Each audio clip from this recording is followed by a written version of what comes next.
Main Street Sports Day presented by Mid-Tennessee Bone and Joint. I'm Chris Young. He's Maurice Patton, and we are coming to you from the Lee Company studio here in Columbia. Glad to have you guys with us. I feel like I can hear myself, but it may be. There we go. I'm here. Are you here? So You are here.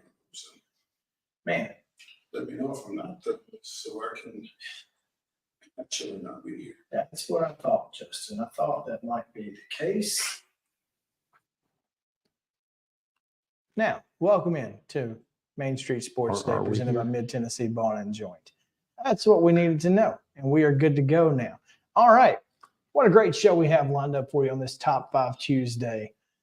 We have Greg SEITZ, who will join us on his way back from Tarleton State, where the Jacksonville State men's basketball team got a big win last night. He traveled there from New Orleans, which I guess is a much shorter trip, I would think, than otherwise, if not for New Orleans in the middle. But he'll talk to us about the Gamecocks bowl game, the experience, and how important it was for that program, and obviously the school. And of course, they got some construction going on, taking down the old press box on the other side of the stadium. So should be an interesting conversation with Greg.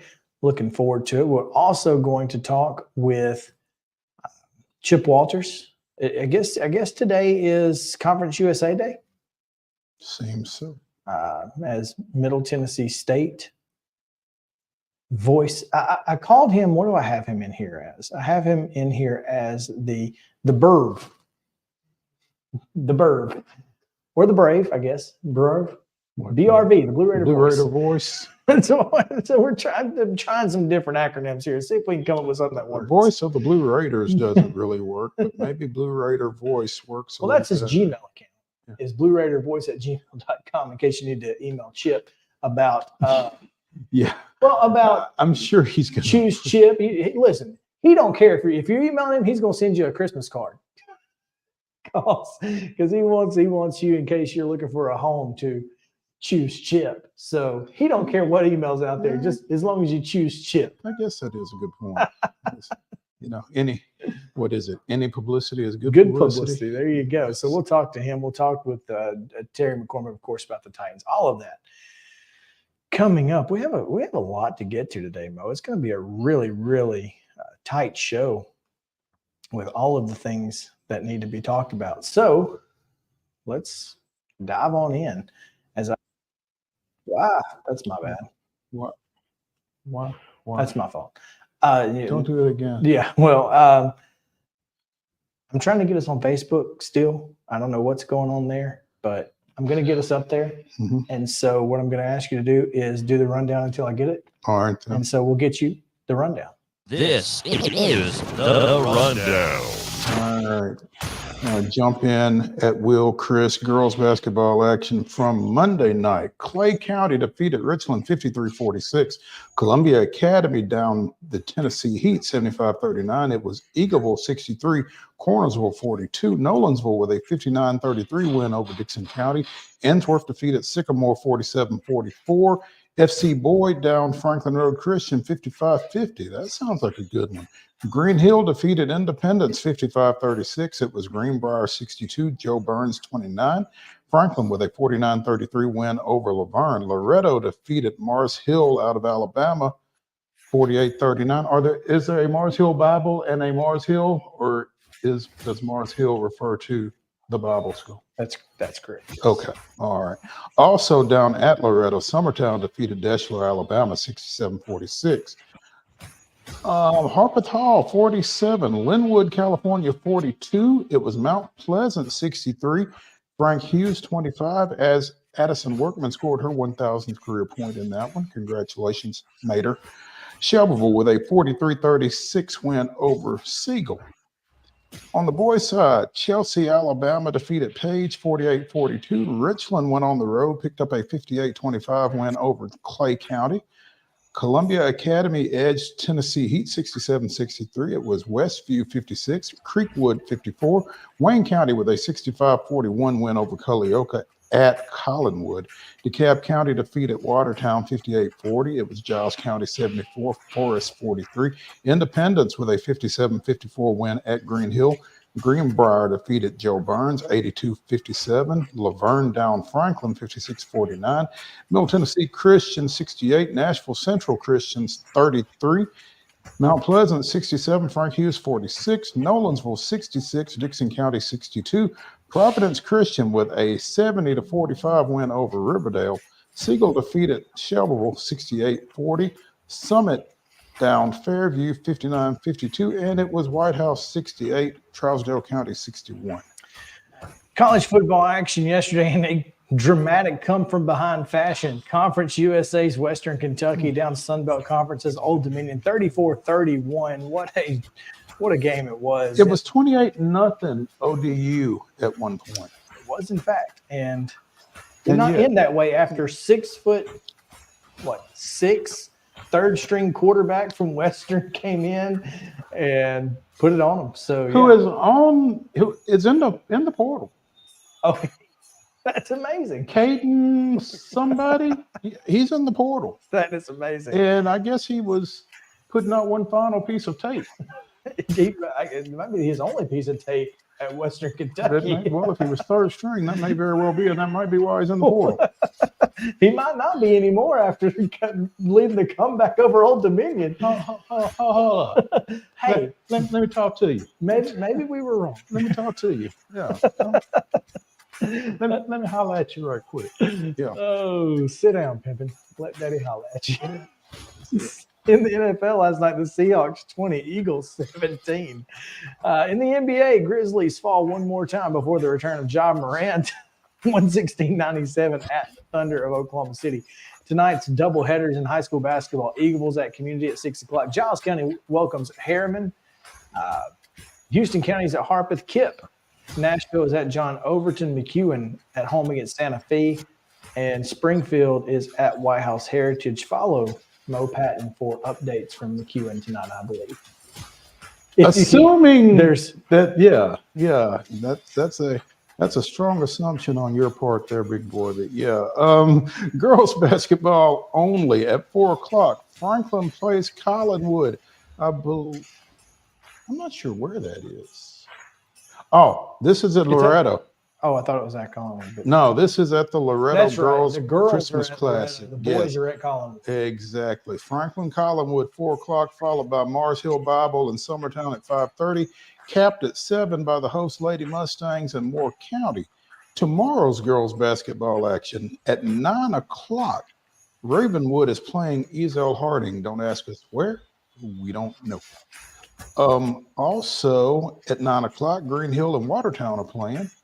At 11:30, Berks Catholic of Pennsylvania is playing Wilson Central. And at 11:30, Collinwood and Summertown play.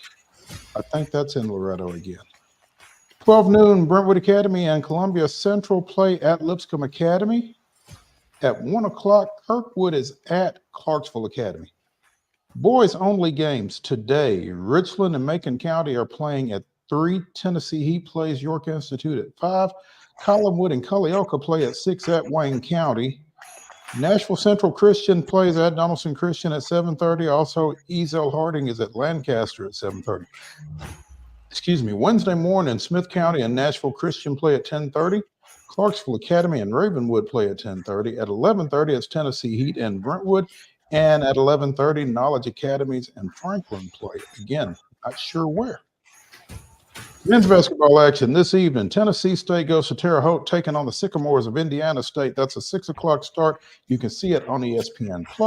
Also at 6 o'clock on the SEC Network, Western Carolina comes into Memorial Gym, taking on the wounded Commodores. And at 9 o'clock on ESPN+, we'll talk more about this later in the show as the Blue Raiders are out on the West Coast, getting ready to take on St. Mary's in Moraga, California. Again, 9 o'clock tip on ESPN+.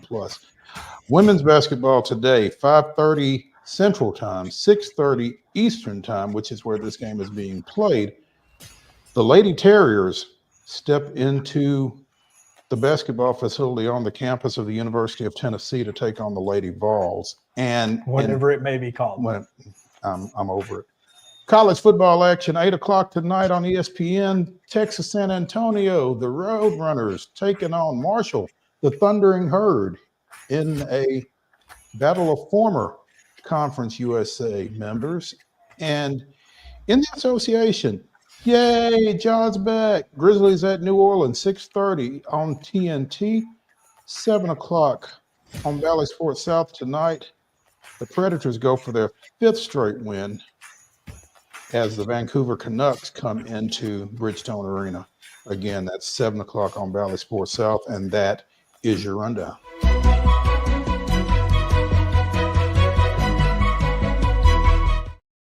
Our top story is brought to you by Piggly Wiggly and Neely's Mill Shopping Center here in Columbia. Make sure to go by. They've got great deli for your lunch or dinner plans. If you don't have them, let them cook for you. It's delicious. You can put together meats, vegetables, cobblers of your choice. It is delicious, I promise. And we'll also check out some fresh hand-cut meats anytime that you're there. Always, always good. Every time I go by there, there's some guy in a white coat putting out fresh meat. Every time. You can't beat that. You cannot beat that. There are very few white coats in grocery stores anymore, and you love to see it when you can. So Neely's Mill Shopping Center, Piggly Wiggly, cost +10 at the register. Proud sponsors of our top story. And today's top story, Mo, is a little somber news. It really is, man, especially this close to Christmas. Excuse me. Legendary Gallatin High School football coach Calvin Short passed away earlier today at the age of 82. And Coach Short and Gallatin football were legendary. I don't know that there's any better way to say it. When he was at the helm through the 80s and into the 90s, they won 3 state championships, finished second in the state twice, felt like more, won 205 games over a 17-year career at Gallatin. They were class AAA state champions in 78, 89, and 92. And again, it felt like more, maybe because my high school and Gallatin were in the same district. And I mean, now that I've kind of stepped away from it, I realize he didn't just own us, he owned everybody. It wasn't just you. It wasn't us. I mean, it wasn't, yeah. I Makes you mean, feel a little better. yeah, nothing personal, strictly business. Yeah. But I remember Franklin going up there one year when I was at the Tennessean and took the opening kickoff, scored on the opening play, got it called back on a holding call. Scored from the 2, was 2 yards deep in the end zone, got it called back on a holding call. Stuffed Gallatin for a safety, got it brought back out to the 2, and they got beat 28-7. I mean, things happen at Gallatin, man, with Calvin Short on the sideline. But, and, you know, it's not like they needed a lot of help. They didn't get a lot of help. But, you know, they were an outstanding football program under Coach Short. 2000 TSSAA Hall of Fame inductee. He was an inaugural inductee into the Tennessee Football Coaches Association's Hall of Fame in 2014, and of course in Gallatin's first Athletic Hall of Fame class in 2017. One of the best to do it in this state, MTSU grad, and he will be sorely missed, and condolences to his wife, Miss Marie, and the Green Wave community. No question. You know, one of the good things that our show lends itself to, Mo, is being able to remember folks who, you know, who are legends, and not just remember them. I mean, we talk to legends on the show all the time, in the high school ranks, particularly around here. And, you know, I am proud, even though I have no idea who Calvin Short is. It's unfortunate. I'm proud that we as a collective can honor those folks' memories and careers on this show. And we're proud to do that here. And so, again, our condolences to Mr. Short's family, Coach Short. I'm sure he would have been fine with me saying. And so, But you know how that goes, man. yeah, I when mean, you're once a coach, coach. always a coach. Yeah. I mean, whether you played for him or not. Just ask John Mayer. And it's a You still call him coach to this day. to this day, yeah. I mean, it's a term of respect. It's a term of endearment, and yeah, Coach Short. Let's talk a little bit about the future of regional sports networks in a secondary top story, Mo. Mm-hmm. As Front Office Sports is reporting that streaming giant and every husband's worst nightmare this time of year, Amazon. Well, unless there's something coming for you, yeah. Well, it's a guy posted yesterday. He said, my wife bought Amazon today. No, not their stock, and the entire company. It's on our front porch. Just all of their inventory, we now own it. And so, but Amazon is doing a lot of different things. One of the things they are getting into heavy right now is live sports on Amazon Prime. Front Office Sports saying that Amazon may be investing in Diamond Sports Group, which is the parent company of the Bally Sports branded regional sports networks. Of course, we have them all here in Nashville, Memphis, Atlanta, etc. And could eventually move those games to Amazon Prime. Now, would they continue to be regional at that point, or would they air them nationally? I'm pretty sure that depending on where you live, where your internet is based, that's the region that you would see on Amazon Prime. How do we feel about this? Well, from a stability standpoint, as you just mentioned, I mean, Amazon ain't going nowhere. There's that. So I think that's a positive. I think Amazon, MLB, whoever else is involved with broadcasting Major League Baseball games has got to figure a way to make baseball easier to consume via broadcast. I mean, for you to take my IP address and decide that I'm not interested in the Kansas City Royals or the Colorado Rockies or whatever, and restrict my viewing accordingly is a little ridiculous. And I'm not interested in the Royals or the Rockies, but I might be. My next door neighbor may be. Well, and that's what the MLB app is for and all of that. But boy, it just costs so much money. It's a little ridiculous. Right. But. And it shouldn't be, well, yeah, you can see that if you want to, but it's going to cost you. Here's what I love. And hopefully there won't be a massive upcharge. I'm sure there will be some sort of upcharge for it. Maybe not. Maybe maybe Amazon Prime just says if you have Amazon Prime and you pay your $14 a month, you just get it. Mm-hmm. Even if it goes up to $20, I'm gonna pay for it. But not having to buy an entire cable package just to watch the Atlanta Braves, I'm in. Because I'm not going to do it. That's just the bottom line. I'm not going to do it. Right. I will. Well, I mean, that's the reason we got the direct stream. Because they were carrying Bally and Hulu was not. Right. And I wasn't going to buy the Bally package. I mean, as much as I wanted to watch the Braves. Well, they weren't on the Bally package. That's the problem. You couldn't just buy the $20 a month Bally. That's right. App and get the Braves. You could get everybody else. You could get the Predators. You could get the Grizzlies. You could get but you couldn't get the Braves. And that's why I didn't buy it. Right. I would have paid $30 for it. But instead, I was, resorting to other measures, whatever those may have been. So, I mean, that's the problem is I'm just, I guess, not a problem. That's exactly why I mean, I think it's a great idea because it helps me. But that's what Major League Baseball has got to figure out, though, because there are plenty of people out there like you who aren't going to pay $75 a month for a streaming package. And you can't continue to alienate those people and then walk around talking about, man, nobody's watching baseball. I don't know why nobody's watching baseball. Well, yeah, you do. Because it's too expensive to buy a cable package that I don't need.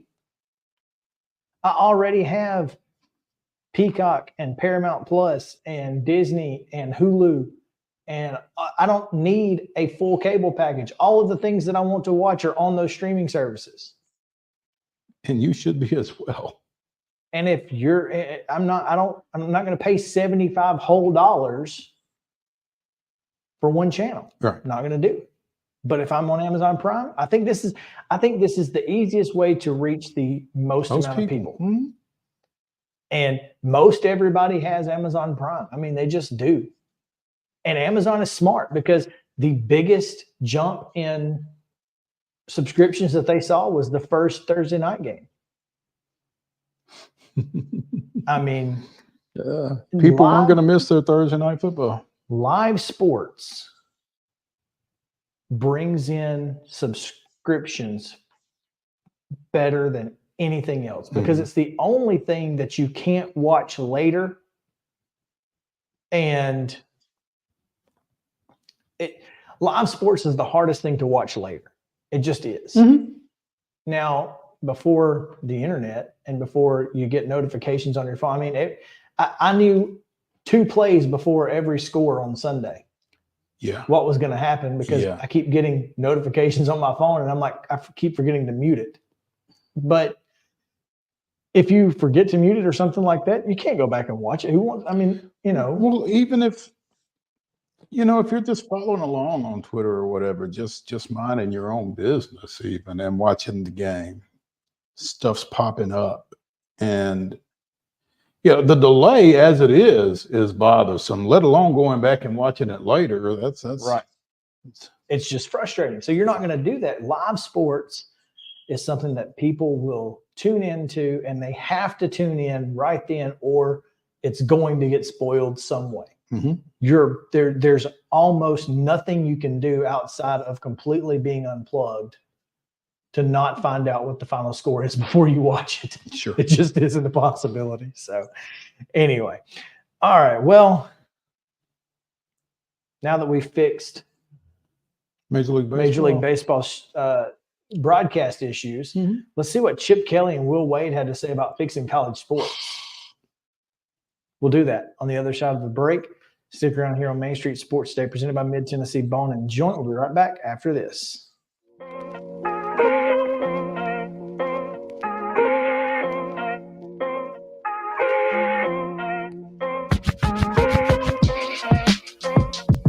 Mid-Tennessee Bone and Joint treats your orthopedic injuries and existing conditions. Our trained physicians will get you back in the game faster. Contact us at 931-381-2663 or www.mtbj.net. With Lee Company technology, the best handymen are hands-off. Lee Company techs have been using visual findings and other smart technology tools for years to add transparency and virtually take customers along. You see what we see, whether we're in a crawl space or on a roof. With Lee Company, technology helps us help you, no matter what's happening in the world or at your house. Jones & Lang Sporting Goods here in Columbia has been outfitting teams, officials, and anybody else from T-ball to college for 50 plus years. Be sure and check them out at 931-388-8060 or online at jonesandlang.com. Jones & Lang Sporting Goods, the look of a winner. Zion Christian Academy, zioneagles.org or 931-388-5731. You can schedule your appointment. Go tour their campus. It is beautiful over there, and you're definitely going to want to see it. Again, it's zioneagles.org. Give them a call, 931-388-5731, and schedule your tour today. Custom Stone Handler supplies over 600 distributors and suppliers with quality stone products. Along with River Stone, we produce and distribute over 100 building, landscape, and other bulk products. Our goal is to provide quality products, service, and partnerships to ensure our customers' success. We firmly believe that the measure of any person or company is how they treat other people and customers. Give them a call at 931-490-4990 or visit CustomStonehandlers.com. A game without a crowd is just a scrimmage. A performance without an audience is just a rehearsal. Without your presence, high school sports and the performing arts aren't possible. Ensure that these essential extracurricular activities continue to enrich the lives of students in Tennessee. Purchase a ticket to your local high school's game or performance. This message presented by the TSSAA. Mid-Tennessee Bone and Joint has been the official sports medicine provider for Murray County Schools for more than 40 years. We specialize in orthopedic service, and our Ortho Quick Walk-In Clinic lets you bypass the ER. Visit us online at www.mtbj.net.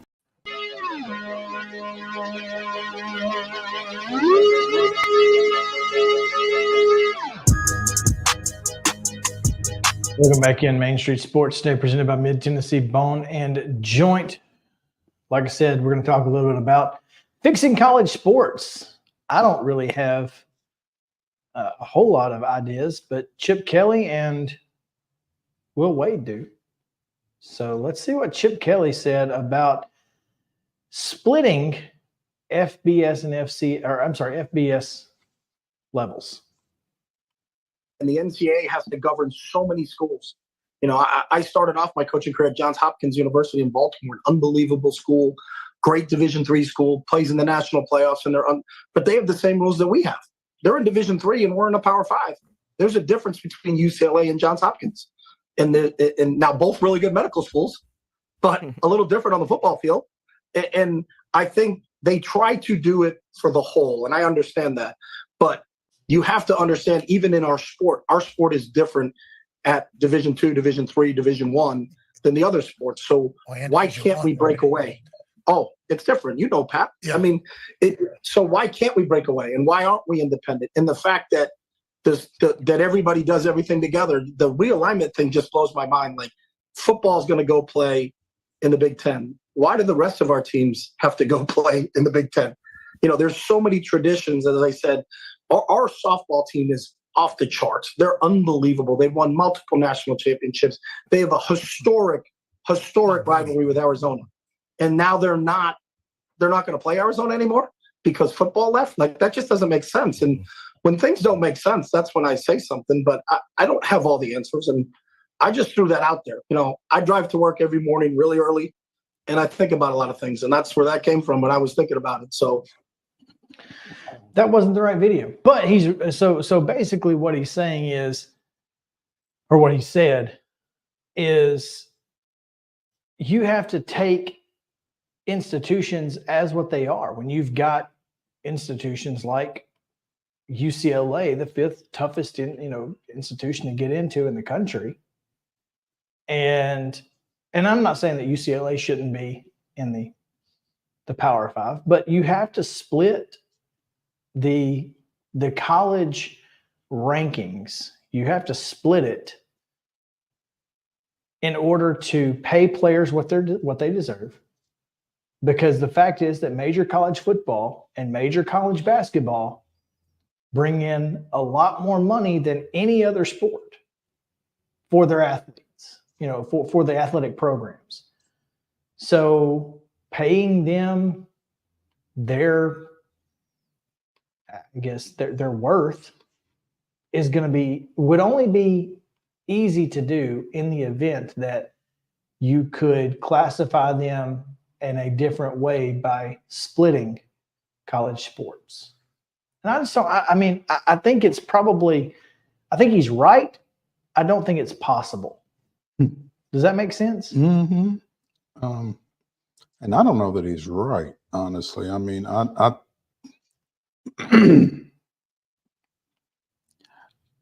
first of all, I don't like the idea of a school having different programs in different tiers, I guess, for lack of a better phrase. I mean, for much the same reasons that we kind of struggle with things at the high school level here in Tennessee, I feel like rivalries cross sports. Well, nothing would change, though. I mean, rivalry-wise, as far as I don't think. Basically, what he's saying is you have to treat football and basketball differently because they bring in the lion's share of the TV revenue, and you just share the TV revenue with the players. And you wouldn't do that for necessarily baseball and softball, which I mean, those two would probably bring in a little bit, but you're certainly not going to do it for lacrosse or volleyball or whatever, because it's not bringing in the money. That's where the split has to happen. Is these power conferences that have these multi-million, sometimes billion-dollar TV contracts, and stop asking fans to pay these players.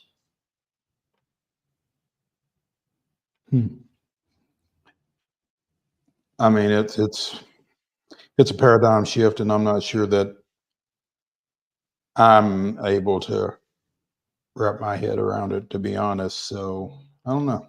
It's going to be an interesting move forward, because obviously there's litigation in California right now that could change everything. It could change how college athletes are viewed by the government. And if they're employees, everything changes. And at that point, college sports is a whole other ballgame. And I'm not sure how that's going to work.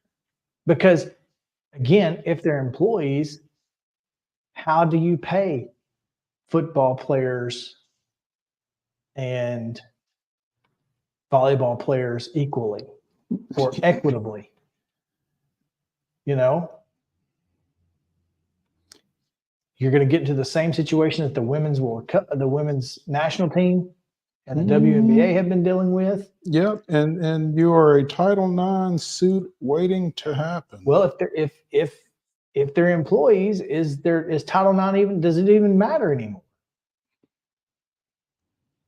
If they're employees of an institution and you're employing some people and you're not employing other people for basically doing the same thing, I don't know how that works. That's the thing. I mean, are you going to pay, your 5-star quarterback the same that you're paying the 3rd string long snapper? Because I know they're not doing the same job, but they're at the same level in the company, basically. I mean, are there tiers to this? I'm more concerned. Does your pay change if you get demoted to quarterback? I'm more concerned with the 3rd string quarterback and the starting hooker on the rugby team or whatever. I mean, I don't know how you justify making some athletes in some sports employees of the university and other athletes in other sports not. I'm just not sure from a legal basis, from an ethical. I don't think that's the case. I don't think that's what's happening. What I'm saying is, if football is the same job, volleyball is a different job in the company. So football is quality control. Volleyball is the janitor. It's the first thing that came to my mind. But there's just different jobs in a company, right? You've got 2 different jobs. They don't get paid the same in a corporation. So that would be okay as long as all of the volleyball players are getting paid the same and all the football players are getting paid the same, right? Theoretically, yeah. So, and volleyball may make less than football. I don't know. But even still, I don't think you can do that. There's no way. And if you do, their Pell Grants are gone. Do they get scholarship money? That's a good question. We're going to pay for your education and we're going to pay you, the school. Does the scholarship money come out of your pay? Is it automatically docked like health care? Do you have to go with whatever health care they have? There's too much that goes into this.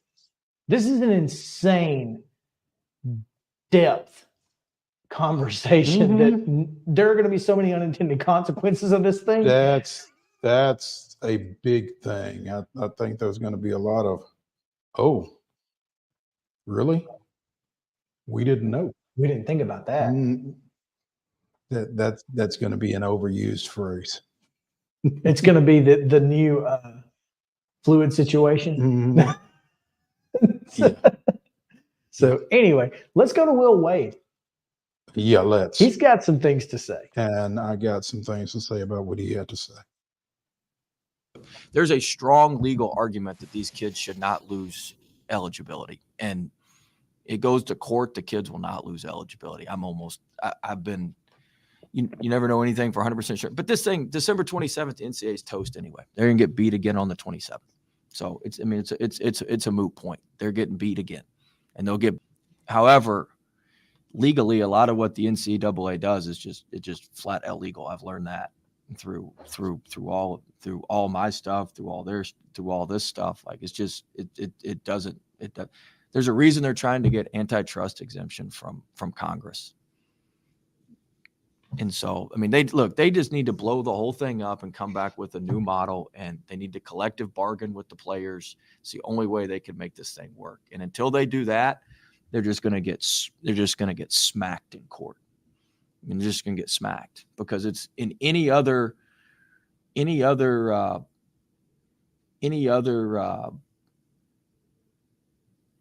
line of work, what they do is totally illegal. And so, I mean, they're just going to get smacked in court. It's really by the players and parents and stuff more than it is the schools. But I do think the schools are now realizing, look, it's, the organization's got some real flaws to it. And hey, you can do whatever you want, but if it comes back and we win, we can punish you. The fact that got overturned, they're toast. Their initial eligibility requirements are now out the window. Like all the initial eligibility stuff, if the restitution's out, you can just play whoever you want, which is what you should be able to do anyway. This is how it's screwed up there. They're the only organization in the world that you have initial eligibility standards, right? You've got to meet the initial eligibility standards. So they're going to tell you who your school can take. You can only take the people that meet their initial eligibility standards to play sports. And then they're going to hold you accountable through the APR for who they tell you to take. Either let everybody take whoever they want and then hold them accountable for the APR, or give them initial eligibility standards and don't worry about the APR. You can't do both. You can't tell them who to take, then hold them accountable for who you tell them to take. Stupid. The whole thing's stupid. And it's all none of it lines up linear. It's all just, think about that. They tell you who to take, then they hold you accountable for who they tell you who to take. What other job can do that? You can hire who you want to work on sound off, right? And then you're held accountable for who you hire. You don't get held accountable for what your boss tells you to hire. Your boss gets held accountable. It's stupid. The whole thing's stupid. And people are starting to figure that out. Okay. Well, one thing that doesn't matter is in 23-24, there are no eligibility requirements anymore. Transfers can play. It's really frustrating to listen to Will Wade go on about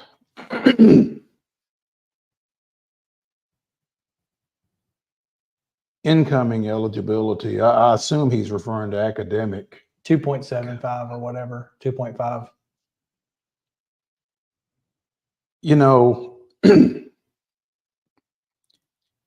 The way this thing is currently constructed, these are institutions of higher learning, first and foremost.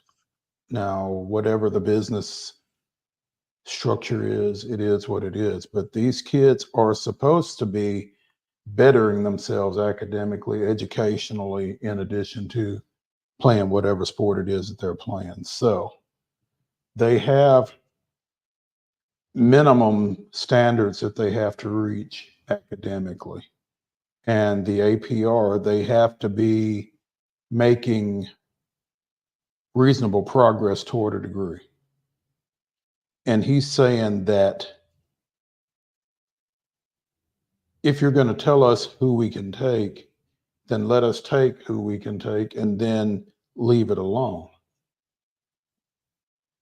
Now, speaking of unintended consequences, I think this is an entirely intended consequence, because if we're bringing kids in and then we're not monitoring their academic progress, they're not going to be making academic progress.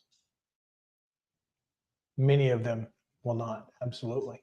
And in 4 years, they will have 6 credit hours that they took a PE. Yeah. Some of them. Yeah. There are some places that you can still be enrolled with, 3 credit hours. And that could be literally, anything. Underwater basket weaving, Sure. as they like to say. Yeah. I mean, and that's what he wants. Help me win some ball games, and then whatever happens, happens to you. But help me win some ball games. But I don't know that he necessarily is wrong with criticizing the NCAA in that. I think that should be an institution's job, not the NCAA's job. Okay. Does that make sense? No. Because what happens when the institution doesn't do it? Well, then that's on the institution. They're the ones who have paid this. They're the ones who are on the hook for it. I mean, I don't know why the NCAA needs to be, which, I mean, at every level of athletics, when there's education involved, whether it's high school or college, there's a minimum eligibility standard. If you have the correct GPA, then you're eligible. I don't know. I mean, it just seems silly both ways. I just feel like if you leave coaches and if you leave schools to their own devices, someone is going to behave in a manner that is not going to be advantageous to the kid.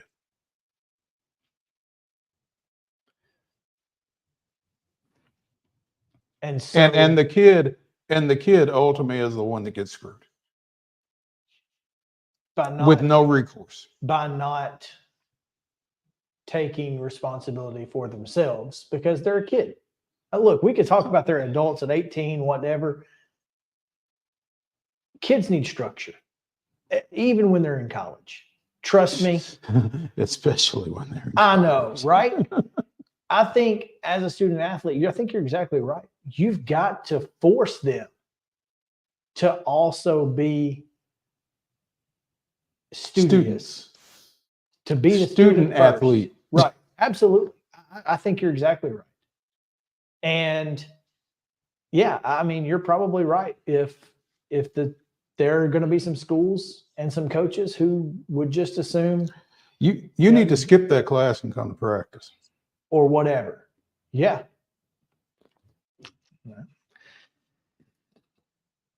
Will has comments.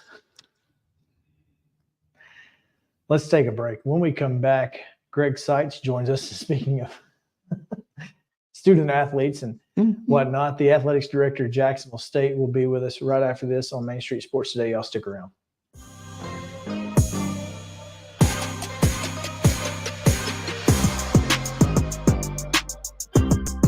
Mid-Tennessee Bone and Joint treats your orthopedic injuries and existing conditions. Our trained physicians will get you back in the game faster.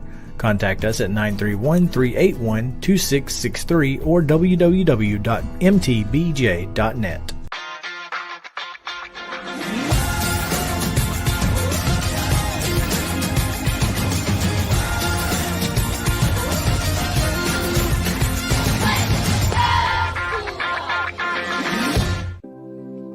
Custom Stone Handlers supplies over 600 distributors and suppliers with quality stone products. Along with River Stone, we produce and distribute over 100 building, landscape, and other bulk products. Our goal is to provide quality products, service, and partnerships to ensure our customers' success. We firmly believe that the measure of any person or company is how they treat other people and customers. Give them a call at 931-490-4990 or visit CustomStonehandlers.com. A game without a crowd is just a scrimmage. A performance without an audience is just a rehearsal. Without your presence, high school sports and the performing arts aren't possible. Ensure that these essential extracurricular activities continue to enrich the lives of students in Tennessee. Purchase a ticket to your local high school's game or performance. This message presented by the TSSAA.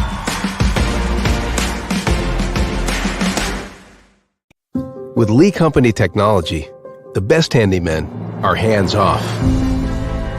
Lee Company techs have been using visual findings and other smart technology tools for years to add transparency and virtually take customers along. You see what we see, whether we're in a crawl space or on a roof. With Lee Company, technology helps us help you, no matter what's happening in the world or at your house. Piggly Wiggly, located in Neely's Mill Shopping Center, is Columbia's locally owned and operated Cost Plus 10 grocery store dedicated to serving the community with low prices and smiling faces. Piggly Wiggly offers fresh, hand-cut meats daily as well as daily hot plate lunches from their deli counter. You're certain to see smiling faces and a helping hand when you're here at Piggly Wiggly. Come by and check out our fresh produce, high-quality meats, and more. Down home, down the street, we'll see you at the Pig. Mid-Tennessee Bone and Joint has been the official sports medicine provider for Maury County Schools for more than 40 years. We specialize in orthopedic service, and our Ortho Quick Walk-In Clinic lets you bypass the ER. Visit us online at www.mtbj.net.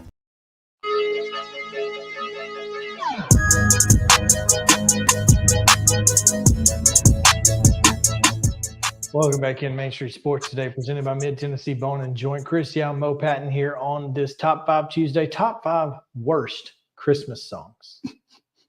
We've had our fill of Christmas music to this point. We're going to tell you what 5 songs we hope we never hear again. And so stick around for that. Chip Walter's still to come as well, and Terry McCormick. But right now we go to the athletics director of Jacksonville State University, Greg SEITZ, the pride of Wayne County. What's up, Greg? Man, I don't know. I'm still enjoying the weekend, that's for sure. Well, how was Stephenville? Stephenville it was okay. We came away with a win, so that was good. First time I'd been there, so I'm glad to be back in Jacksonville. I bet. It is not to ask you to give anything away, but is that a precursor to anything we may see in the future? More trips to Stephenville? You don't know? No, don't read anything into Okay. it. It was a good opportunity, because it was already in New Orleans, right? So just a good opportunity to catch our men on the road. So, I support all of our teams, obviously. So it was just a good chance to catch them. We haven't, I missed some of their other road games, and just a good chance to catch them on the road. So. Yeah, and like you said, you were in New Orleans, and you were in a festive mood as you left New Orleans. It was probably a little easier trip to take than it would have been had things gone the other way in New Orleans, as they were for so long during the course of that game. Oh yeah, I tell you, Mo, I'm not sure I can ever remember, being on the side where you win a football game by giving up 3 defensive touchdowns. Jeez. I mean, that's just unheard of, and I'm sure Chris was on pins and needles, just like I was too. It was, thank goodness our freshman kicker, walk-on kicker, came out and hit that 27-yard field goal in overtime to give us our first bowl win. Which I'm not sure we could have scripted it any better. He doesn't stand to be a walk-on much longer, does he? Probably not. He will definitely go down in our football history as. Is probably kicking one of the biggest field goals in the history of Jack State football. Put him up for the Burlsworth Trophy, I guess, huh? There you go, former walk-ons. Yeah. He and Ashley are going to be side by side now. The first ever female kicker to score in an NCAA game, and the kid who gave us a bowl win. Yeah. Those are the two biggest kicks in Jack State history right there. Yeah, I would agree. I'd agree 100% with that for sure. So he hadn't missed a kick in his Gamecock career. That's the way I've been telling folks. So pretty good. Oh man. Well, obviously being in a bowl game, not knowing that we were going to get into a bowl game for so long, and then finally getting the New Orleans Bowl invite, playing against Louisiana, handing them the other L they refused to use. But how big is that for this program in year one? I mean, you see a recruiting bump from that because kids want to play where they're going to be successful. And so how big was this for our program? I'm not sure we'll look at this, a few, whether it's months or years down the road and just see how big it is. But, obviously our first year in FBS, I was like, man, if we can just have a winning record, that'd be outstanding, I think. But you know what, this bunch, they deserve to be in a bowl. I mean, they played. I know you followed us all year, and you guys both had a chance to see us up in Murfreesboro at Middle Tennessee. And I'll tell you, that second half up there was, we were clicking on all cylinders and just came off the win at Sam Houston. And, I think when you hire a veteran coach like Rich Rod, who's been there, done that, the expectations, are vastly different than what we were used to. But, everybody bought in from the, beyond the team. The community, the university, the students, the alumni, everybody bought in. So, I told him, I said, Coach, we were just talking a couple of minutes ago. I said, man, you set the expectations really high, but and Chris, you know us, and Mo, I know we're just getting back into playing you guys, but it's, we've had a lot of great history and tradition at Jacksonville State, and this is just another step in the FBS world for us. When we do look back, just kind of take it all in, that a bowl win, a bowl game in and of itself. I talked with Chase Robinson this morning as he was filling in for Mike, and he mentioned how the trajectory of our program from D2 to FCS and now to FBS, it almost didn't even feel like a pipe dream in 2004 when I showed up on campus and we had just went to the FCS playoffs and gotten drubbed by Furman. It felt like FBS wasn't even in the realm of possibility. And so to see it, 20 years later, it just feels like Jacksonville State has become one of those programs that belongs wherever it is, no matter whether it's D2, FCS, or FBS. Yeah, I think you make a great point, Chris. We've won everywhere we've been, right? Every division we've won.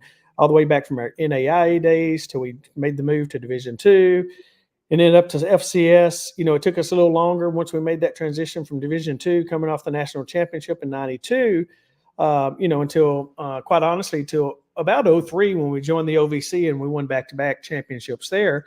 From that point forward, it's just been incredible. But yeah, I think you're right. I think now though, when the investments of schools, like Jacksonville State and James Madison, who, also had an outstanding year. I think it just goes to show you when you put the investment into football, that you can be successful.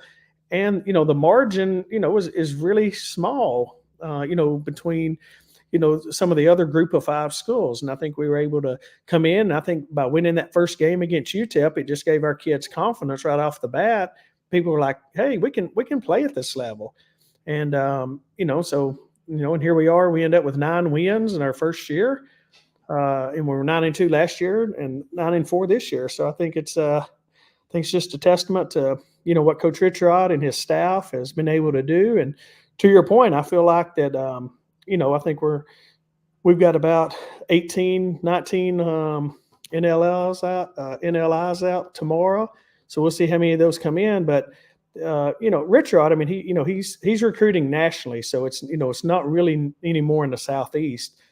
I mean, we got a commitment from a quarterback in Miami that's, highly rated, and a lot of highly rated recruits. And I think tomorrow, once we get those announced, that you'll see it's not. And even when you look at our roster, Chris, I mean, it's no longer in the state of Alabama and the Panhandle of Florida and little of Georgia. I mean, we're national now, and obviously playing all those games on television here, we ended up with 9 games on national television all year, which is pretty incredible when you count the bowl game on ESPN.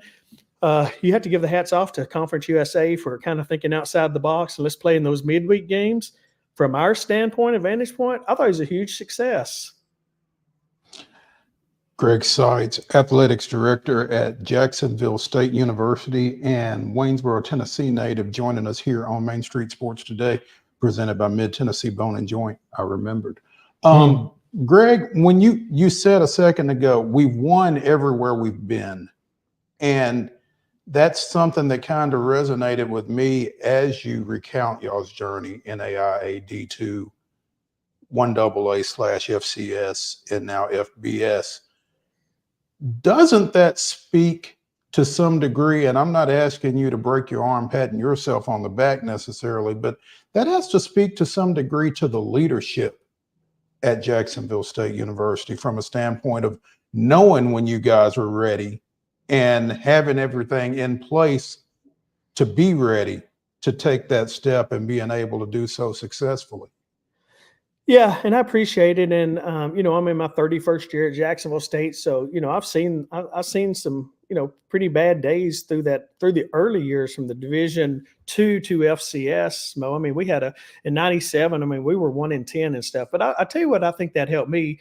I became the full-time ED in 2015.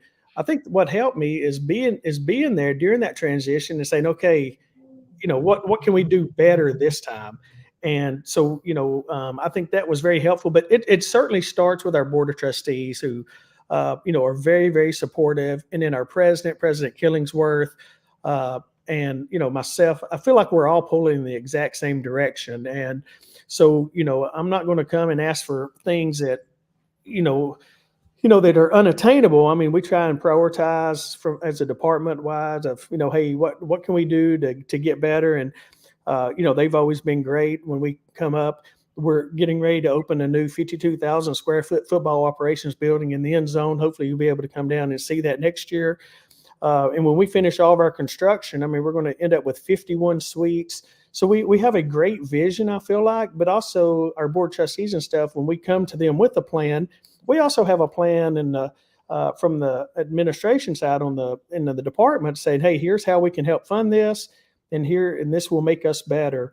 So I appreciate you, bringing that up, because it truly is. I mean, it starts at the top with our board of trustees and with our president, being so supportive as well. And I think it's an advantage for me too. Like I say, I've been here 31 years. So, I've got a great relationship with all of those folks. And, so when I come to them with an idea of, we kind of think outside the box. If you look at our stadium, I mean, it's a multi-purpose facility, right? So we've got a beautiful stadium, but the first 4 floors, we have 393 dorm beds. Then we have the football side on it. And then this new football operations building is very similar. We've got 10 additional suites and a field club level, that can be multi-use and multifunctional. And then, we'll have the football operations side out there. So I just feel like we've, come up with some good ideas and kind of think outside the box. Looking forward to seeing that. Tell me this, because this is a question I have, and normally I would just ask you this off the air, but since I got you here, where are we going to put the cameras now that the other press box is torn down? Yeah. Where are we going to put everybody over there? It's going to look great. It is. So we're building some outdoor concourse suites on that side, Chris. I think similar to what Middle, I think they have some outdoors. Yeah. Okay. So we're doing that on the north side, but we've built 3 camera platforms as well. Gotcha. That are going to be elevated up about 25 feet to give you the same perspective, because it truly is a great view from that old press box, the north side, which is actually they're demoing it today and tomorrow. So whenever you come back on campus, it'll be gone. But it opened in 1961, and then with the second and the third and fourth floors were added in '66. So it's time, right? It truly is time and stuff. But it's going to look a little different. But I think our fans are certainly going to love it. And we all know what's the best promotion out there, winning. And I mean, it is people are talking Jack State football all across the country. And so it's an exciting time to be at Jacksonville State. Yes, it is. It's always exciting. And Greg, we appreciate it so much. Congratulations to our football team. Please pass on our congratulations for a big win for not only Jacksonville State, but for Conference USA. It's been a good bowl season to this point, and hopefully Liberty can finish it off and we can get out of here with a 3-1 record and hopefully get more than 4 teams in next year. But we appreciate you taking some time with us and look forward to more Jacksonville State down the road. Yeah, that sounds great. Hope you both have a Merry Christmas and look forward to catching up soon. Sounds good, Greg. Thank you. All right, we take a quick break here. That was Greg SEITZ, Athletics Director of Jacksonville State University. We will come back with Terry McCormick. Chip Walter still standing by. So all of that coming your way in just a moment, right after this.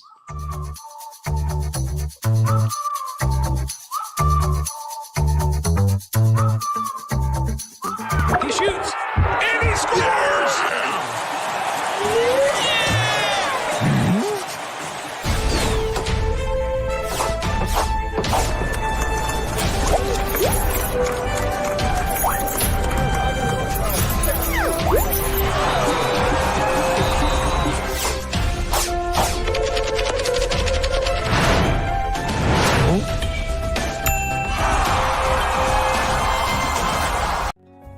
Since 1975, Mid-Tennessee Bone and Joint Clinic has treated the orthopedic needs of Middle Tennessee residents. The trained physicians provide surgical options and minimally invasive options to treat all orthopedic needs. The walk-in clinic, OrthoQuick, helps you bypass the ER while treating sports injuries and acute needs Monday through Saturday. Visit MTBJ online at mtbj.net or on social media at Mid-Tennessee Bone Joint Clinic.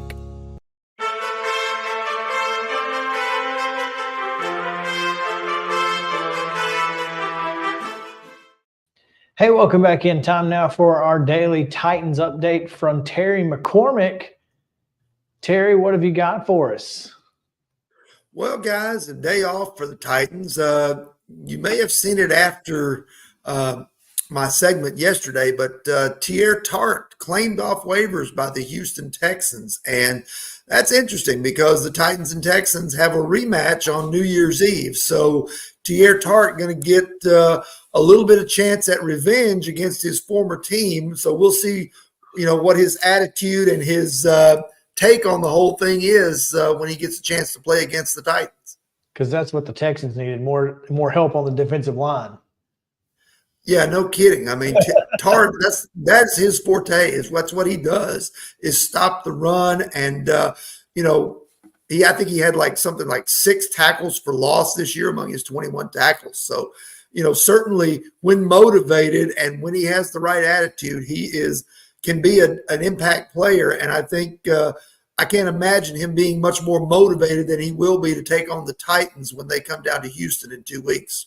Yeah, and he will have a unique feel for the abilities of this offensive line that he'll be going against as well, I would guess. Yes, or maybe inabilities, as the term may be. I tell you what, you think about it, that is a nightmare matchup because you're talking about a guy who's a big load in Teair Tart going against an undersized center in Aaron Brewer and a guard in Peter Skoronski, who is no doubt coming off the worst game he's had since he's been with the Titans, and that came courtesy of the Texans and what they already had. So not trying to skip ahead and minimize this week's game against the Seahawks, but certainly something worth watching for in a couple of weeks. Speaking of the Seahawks, it's interesting. I mean, because you're talking about a team that desperately needed to win and knocked off the Eagles last night. And now they come to Nashville trying to keep their playoff hopes alive. And it'll be interesting to see if it's Drew Lock again or if Geno Smith is healthy enough to go. Likewise, it's going to be interesting to see what the Titans do. If it's going to be Will Levis healthy enough to go, I'm not looking for that to happen. I'm guessing it's probably going to be Ryan Tannehill back at the controls of the offense. And this will be an opportunity for him to put something maybe good on tape as he heads out the door and looks for his next role? Well, if the Seahawks become familiar with the stat that the Titans are 18-45 against backup quarterbacks over the last 13 years, including what happened last week, then yeah, you probably leave Drew Lock in there. I mean, he led those guys to a game.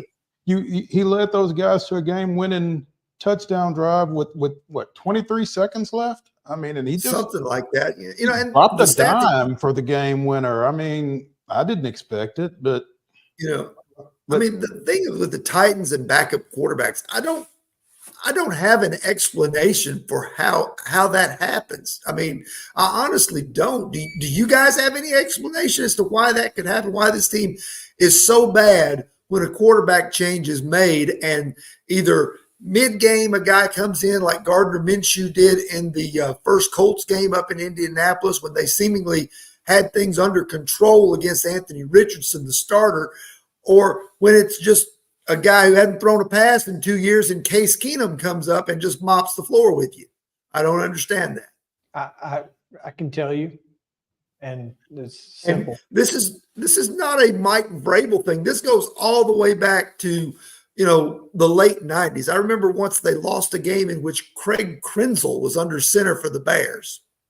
It's the same exact reason that Tennessee is going to give up 3rd and 12 plus against Florida every single time. Someone, somewhere is getting karma'd. It's just simple. There's no other explanation. Tell me how it transcends coaches. It transcends players. It's the most insane thing I've ever seen in my life. But 3rd and 12 against Florida, Tennessee's going to give it up. Titans are going to lose to backup quarterbacks. That's just the way it is. I don't understand. It's just someone did something, and now we're dealing with karma. That's the only explanation. I mean, it makes as much sense as anything else, I guess. I don't know. It's wild. So it's an off day today, huh, Terry? It is an off day today. They'll be back at it tomorrow, and obviously we'll get our first look to see what's going on at the quarterback position, whether it's Will Levis. I don't look for him to be out there, especially just 3 days after suffering that ankle injury. My guess is it'll be Ryan Tannehill with Malik Willis as the number 2. Now, there is a school of thought that some people have put out there about this. Do you put Malik Willis out there and just see what you have, see if he can be a competent backup, and in a way protect Ryan Tannehill, knowing he's going into free agency and telling him, thanks for all you've done. We're not gonna risk you any further. Either makes sense, but I mean, I would play Malik Willis because if anybody, I know he's not a great passer. I get that he's not great, but he's the one player on the team who might not die back there because he can at least escape pressure to maybe he just gets tripped up instead of folded. That's all I'm saying. Well, I mean, it's a tough concept to argue with. It really is. I mean, maybe he is the only quarterback on the roster that can survive that offensive line. I say we just go straight Wildcat and be done with it. There's something to be said for that, too. There absolutely is. Terry, tell us about Zen Sports. The new sports betting app exclusively in Tennessee the last few months, and I'm excited to share with you some big news. Now, when you sign up for a Zen Sports account, you will receive up to a $1,000 no-danger first wager. That's right. When you place your first bet in Zen Sports with up to plus 500 odds, you can be reimbursed for the amount of your bet up to a $1,000 maximum within 24 hours if the bet loses. And there's more good news. Zen Sports is rolling out its brand new VIP rewards program. This new VIP rewards program will allow top-tier customers to earn more bonuses, comps, and perks. The VIP program is by invite only, so if you feel your Zen Sports play qualifies for VIP consideration, please check out the program details and apply at zensports.com/VIP. No other sportsbook will offer you a premier sports betting experience with 24/7 top-tier customer support and faster withdrawals than Zen Sports. So what are you waiting for? Get going and download their app at zensports.com today. Zen Sports, betting just got better. Gambling problem? Call 1-800-889-9789. Terms and conditions apply. Must be 21 and older and in Tennessee to bet.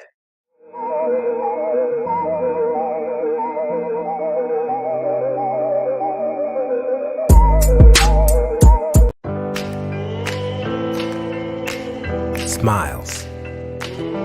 These are the healthy smiles of real Delta Dental members. Folks with access to the nation's largest network of dentists and low-deductible plans with 100% preventive care coverage, all backed by over 65 years of expertise. Go online or give us a call to learn about affordable individual plans that meet your needs. 1-855-844-0445. This holiday season, the largest lantern festival in the country returns to Nashville Zoo. Witness more than 1,000 handcrafted Chinese lanterns featuring brand new designs, including towering mythical beasts, a life-sized Santa's workshop, and a 100-foot-long dragon. Welcome back to Zoolumination at Nashville Zoo. Bigger, brighter, and better than ever.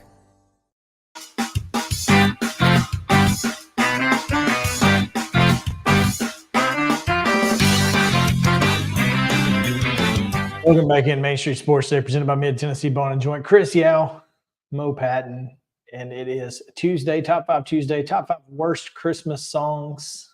You know what? Let's rephrase that. Top 5 Least Favorite Christmas Songs. Because, you know, I'm not schooled enough in music to know if it's a bad song or not. I just know I don't like it. So we'll say least favorite, but you know. Yeah, that's probably a good distinction. Yeah. Oh man, but that's still to come later in the show. Right now, we're going to go to Chip Walters, who is on. He went west, young man, as some folks do, and he's out on the coast. What's going on, Chip? Doing okay. Just got back from game day practice. I'm actually in our hotel. We're staying in Walnut Creek, California. St. Mary's, of course, is in Moraga, which is, of course, just the arena's about. You asked that. Yeah, the arena's like 7 miles from here, but it is really an interesting drive from here. It's like going because it's up on top of a little mountain, and you have to go through some really curvy uphill, downhills. Places that you wouldn't expect a bus to go. Our bus driver just went right on, but you know, it's funny. You walk in that building and you think, how many times have I laid in bed at night watching, you know, a late night game on the West Coast, whether it's, you know, Gonzaga in there, or, you know, San Francisco or whoever it might be, some of those West Coast Conference games at night. And this, you know, this St. Mary's team is right now is probably a little better defensively than they are offensively, but they're starting to get going. They've won 3 in a row.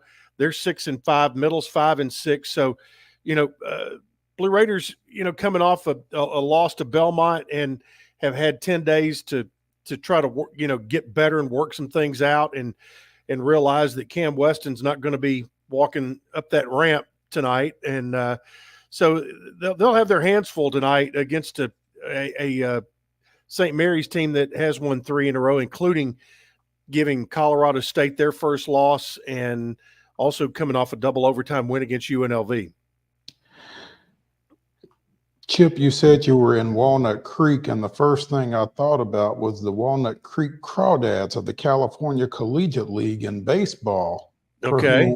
For whom former Columbia Academy standout Kavaris Tears played 2 summers ago. So, okay. So you and Kavaris have both spent time in Walnut Creek. I guess he spent a little bit more time there than you will have, but I saw you listed Alcatraz on ChooseChip.net yesterday. I did. We flew out Sunday evening and got out here, and so in our practice time yesterday was about game time, so about 7 o'clock last night, 6 o'clock, whatever it was. I'm still trying to figure out 2-hour difference in time zone. So trying to balance all that out. But we had a midday trip over into San Francisco and went to Alcatraz, and it was, we got fairly lucky with the weather during most of the trip, but right before we were getting on the boat to come back across and to Pier 33, I mean, the bottom fell out, and it has been raining ever since. And a little bit better today, but that's really a good. We were over there for a couple hours, and I went through it's a pretty good size island, and there's a lot of stuff on that island. But I went through the Cell House, and they have a recorded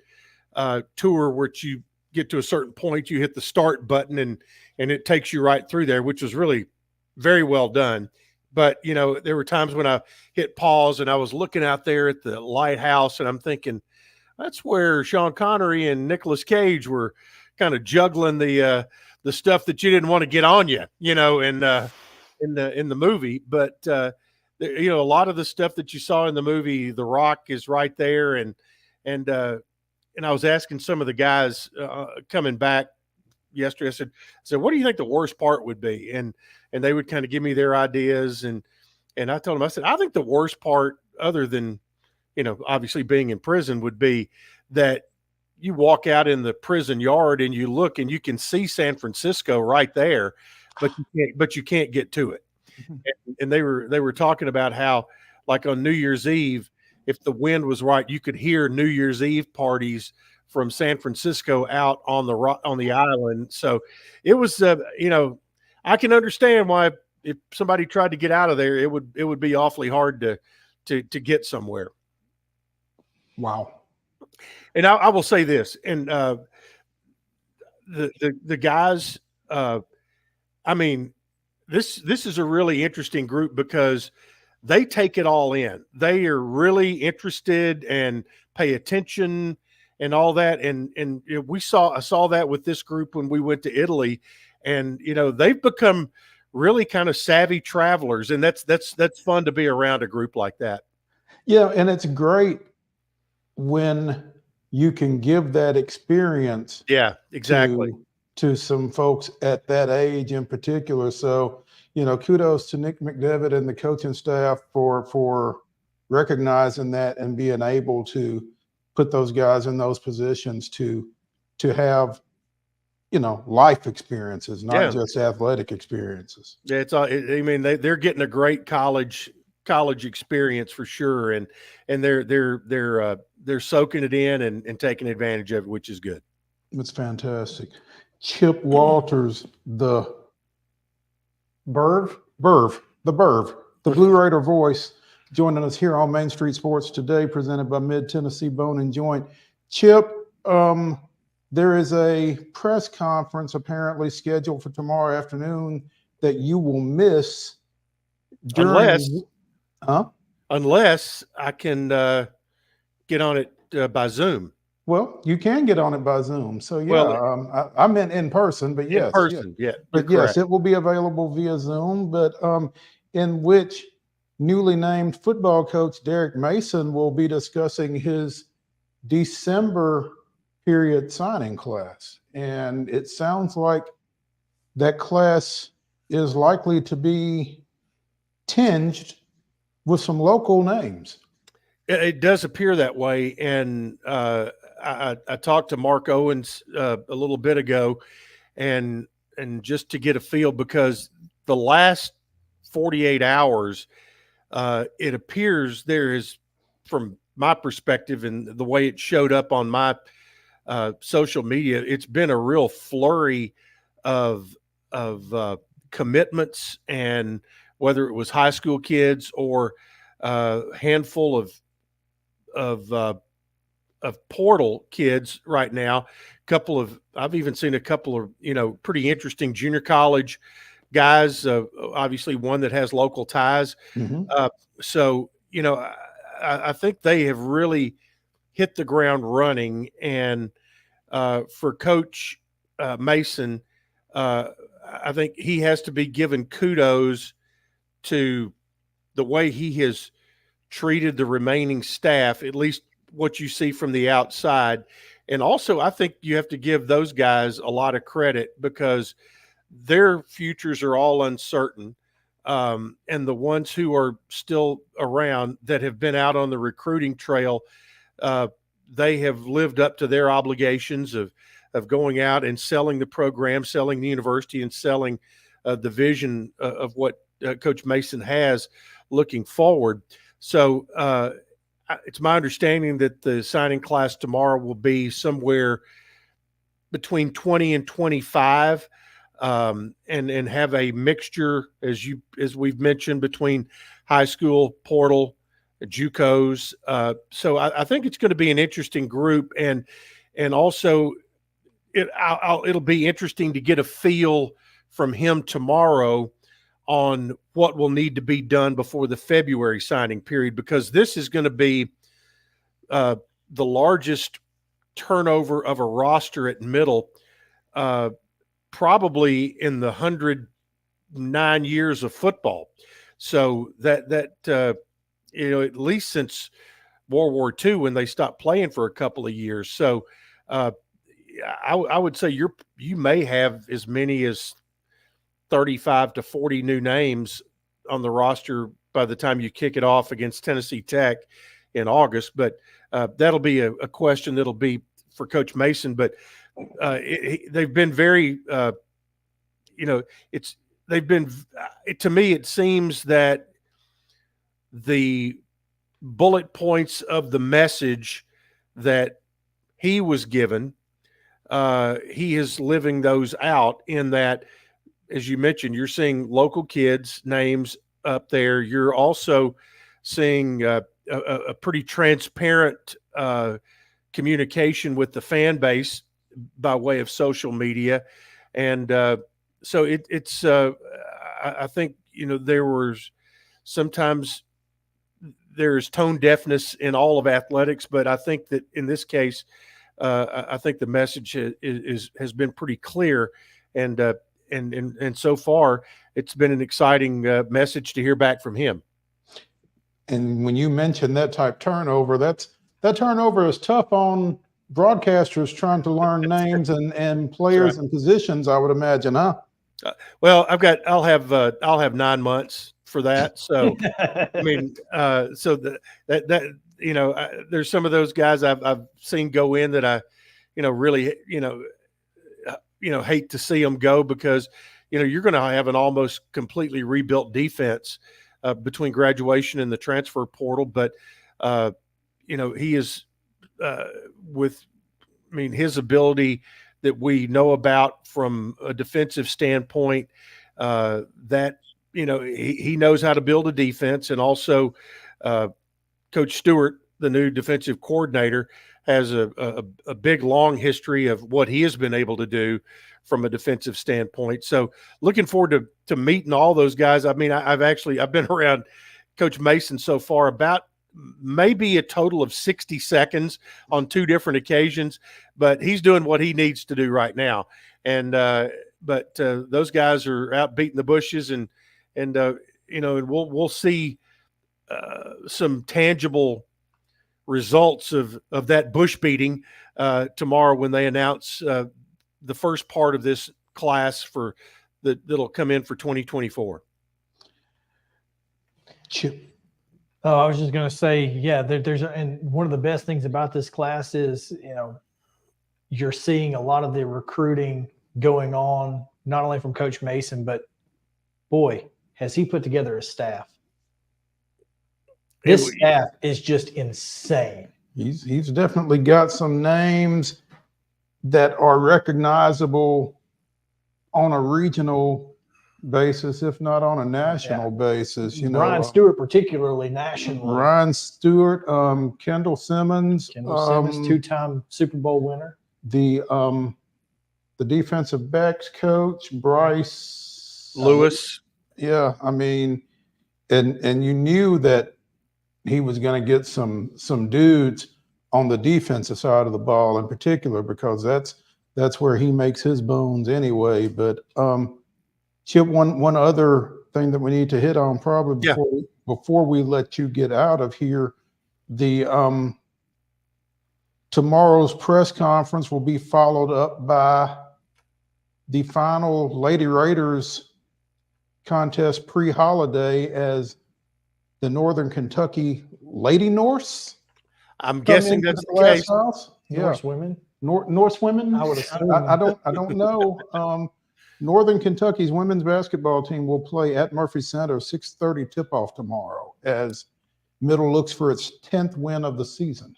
That's right. And, to be honest, I was looking coming off the win against Stephen F. Austin.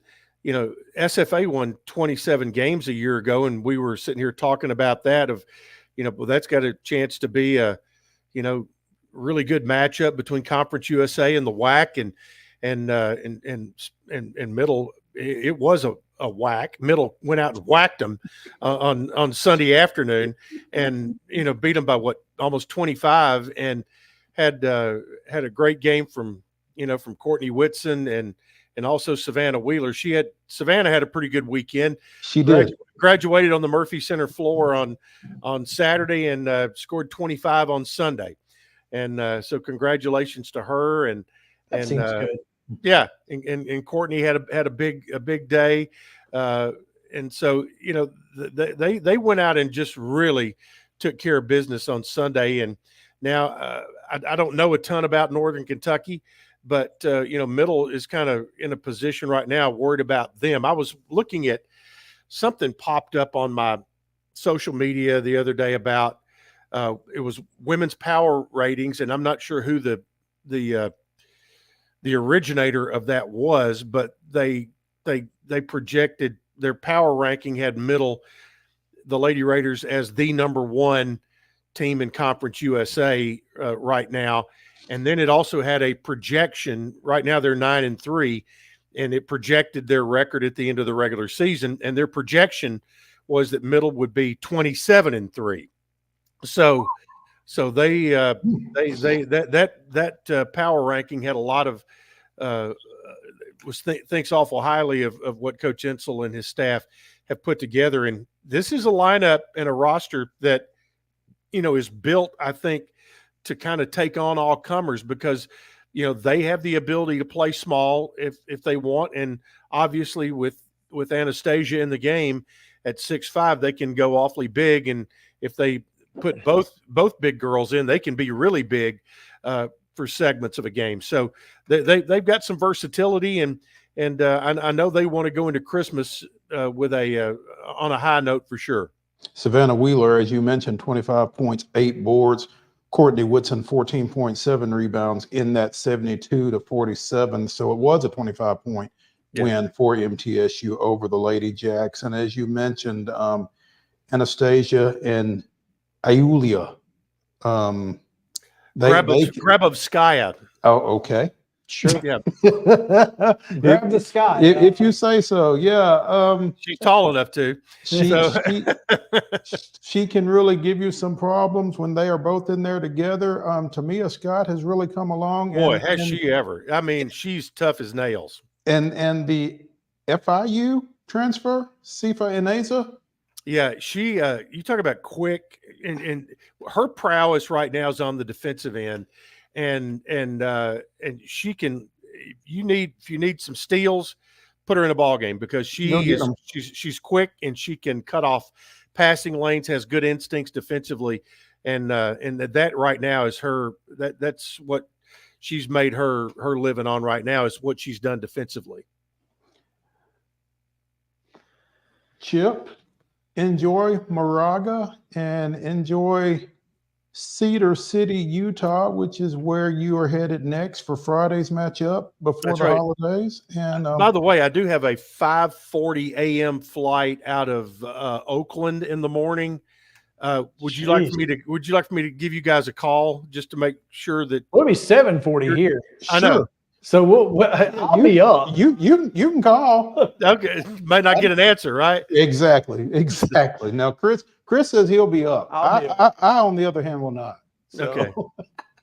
I appreciate you admitting that. So, hey, but let me tell you this though. There's no telling when I'll go to bed tonight either. Because that's true. Yeah, because I've got a trip to McEwen when we get off the air. Yeah. And it's that's a trip. So enjoy that. And then I got a trip back later. So and he doesn't have a flight out of McEwen. No, I don't have a flight out of McEwen at 5:40 or otherwise. Yeah. But 8:40 will be your friend. So coming back. No doubt. Chip Walters, the Burba. The Burv. The Burv. Blue Raider voice. Joining us here on Main Street Sports today. As always, Chip, we appreciate it. And have a great Christmas wherever it is that you will be spending it. And we'll catch up with you next week. All right. Thank you, boys. All right. We'll take a break. When we come back, rapid fire reaction to some random stuff across the world of sports. We'll get back to it in just a moment. Stick around. Main Street Sports Today returns in a moment.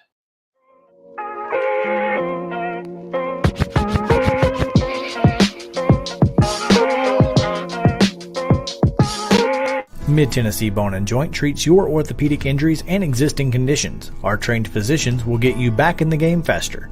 Contact us at 931-381-2663 or www.mtbj.net.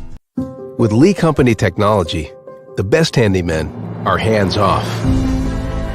Lee Company techs have been using visual findings and other smart technology tools for years to add transparency and virtually take customers along.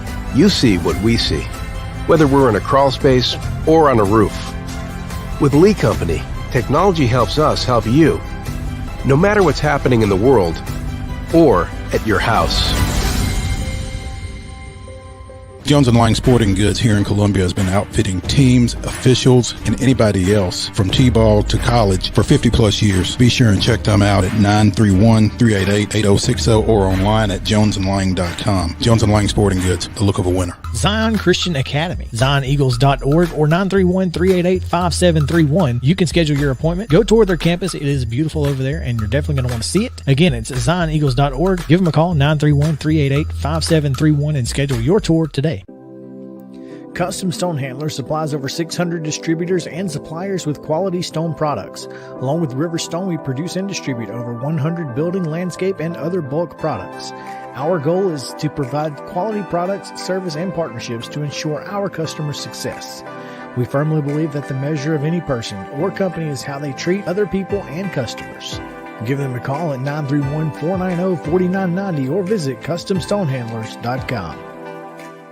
A game without a crowd is just a scrimmage.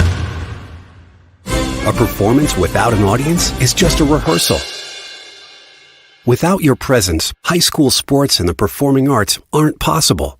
Ensure that these essential extracurricular activities continue to enrich the lives of students in Tennessee. Purchase a ticket to your local high school's game or performance. This message presented by the TSSAA. Mid-Tennessee Bone & Joint has been the official sports medicine provider for Murray County Schools for more than 40 years. We specialize in orthopedic service, and our Ortho Quick Walk-In Clinic lets you bypass the ER. Visit us online at www.mtbj.net.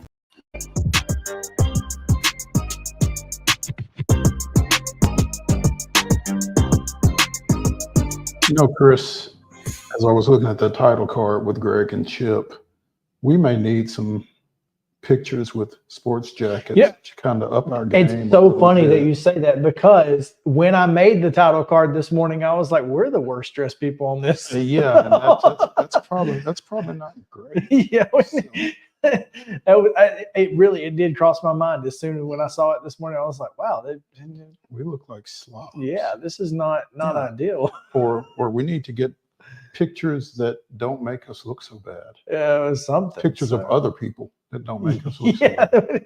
We need to get worse looking guests. Exactly. Oh, man. Just something to think about.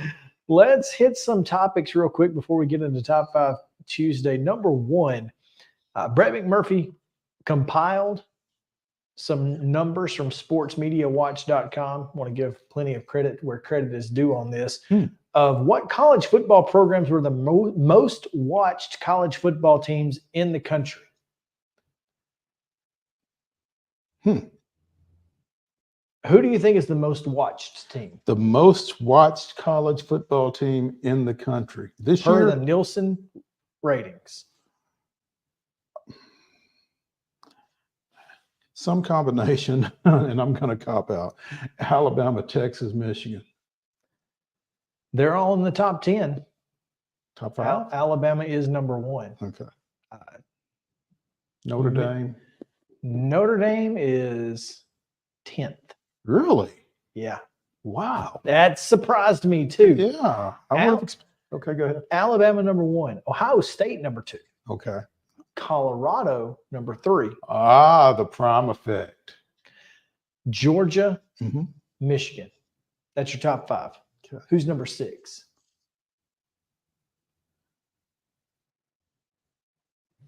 I've given. Did you mention Texas? I have not mentioned Texas. Texas is 6 then. Wrong UT. Tennessee number 6 with an average of 4.57 million viewers. Where is Texas? 8 Who's at 7? 4.26. Oregon. Oregon. The Nike effect. Florida State 9, Notre Dame 10. Florida State 9. Huh?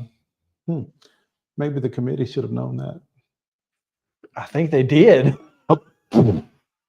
I think that are all 4 playoff teams? Where are they? No, Washington is 11, which maybe the committee should have known that.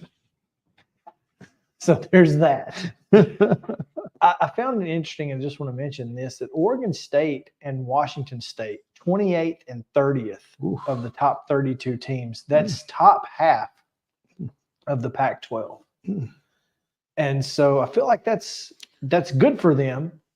Some teams notable ahead of them were a little surprising. Navy, which Navy is propped up a little bit by the 7.18 million viewers for Army Navy. For Army, that's including you.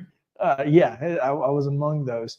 And Duke at 2.6 viewers. Nebraska, I'm not surprised. Where are Duke and Nebraska? 23-24. So here is some interesting stuff. Number 1, Hawaii did not have a single game rated by Nielsen. Ooh. And without the SEC network, you probably have never seen a Vanderbilt game, according to Brett McMurphy. In the past 2 years, the Commodores have played exactly 1 out of 24 games on a Nielsen-rated network. And that was this year when they played Georgia. On CBS.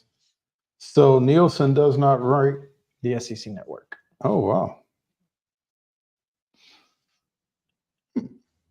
So anyway, thought that was interesting. Second, speaking of ratings and whatnot, 5-star quarterback Dylan Raiola. Did you see what he posted on the internet? His letter. Commitment poem? I guess it was a poem. Yeah. Thought that was interesting. In the realm of college dreams where purpose takes flight, enter Dylan Raiola, crafting his narrative in the night. Once lured by Georgia, where a powerhouse glory gleamed, yet Nebraska's purpose in his heart brightly beamed.